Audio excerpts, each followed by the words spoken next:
Hey flower folks, welcome to Sheer Inspirations. My name is Sheer and I'm a botanist and a horticulturist, founder of Sheer Inspirations located in Southern California, high desert, zone 8B 9A borderline. In today's video, we are going to be learning how to grow a plant called Cerinthe major, commonly referred to as Honeywort or shrimp plant. This is a beautiful half-hardy annual that can be grown in the fall for late winter and spring harvest. I'm going to be showing you how to grow them from seed here in my unheated greenhouse. Now, if you are in zone 10 and beyond and frost-free areas, you can grow this outdoors in the fall, and you can grow this almost like a tender perennial and it will last a few years. However, anybody who is zone 9 and below, you will need to grow it in either a hoop house or an unheated greenhouse like I am doing, since it is tender to frost and it will not take to frost very well. I have done the experiment. Sometimes this plant is sold as hardy annual. It is in fact not a hardy annual, it is a half hardy annual. It can take temperatures as low as 34 degrees, but anything below that, it's done.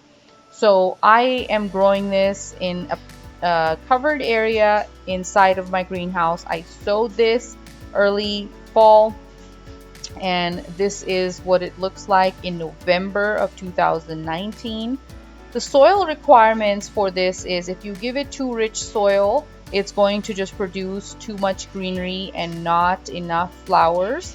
So making sure that your soil is not too rich in nitrogen.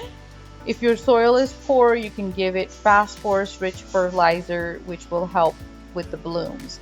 The water requirements is average to moist, but it does not like to sit in water. So well draining moist soil is what it needs. I personally found that high humidity areas like in the greenhouse and unheated hoop house would work great for germinating the seed. I only grew this from 5 seeds, and as you can see, all of this is just from the 5 seeds. Here we are in January, and look at how lush all of this is. The problems that you will face with these plants are slugs when the plants are very young. But inside of my greenhouse, I do not have that issue. Later on in the growing season, you might notice aphids, and you can control those with the insecticides or insecticidal soap, organically made preferably, and that would work great. It requires full sun, 6 to 8 hours is what I give it, and I have them in morning sun. If you do not have the ability to give them morning sun, you can give 4 to 6 hours of afternoon sun, and that would work great. Try not to give it any less than 4 hours of afternoon sun, because if it's less sun than that, then they're not going to bloom. Now, as far as the harvesting and vase life, I have read and spoke with a few flower farmers that are using quick dip or searing the stems at the end. I personally ran experiments with my flowers that I have here. I did not find that there was any need to be doing that. You can just cut the flowers and put them straight in the vase. There's no need to be searing the stems.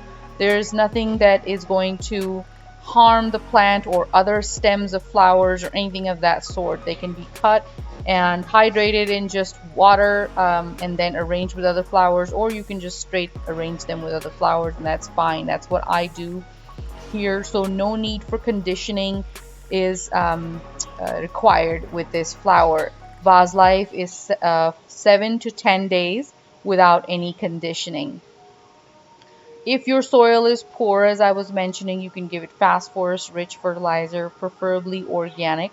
Try not to give it any leaf mulch or anything that is green mulch, because that will mean that it's getting too high nitrogen and it's not going to bloom.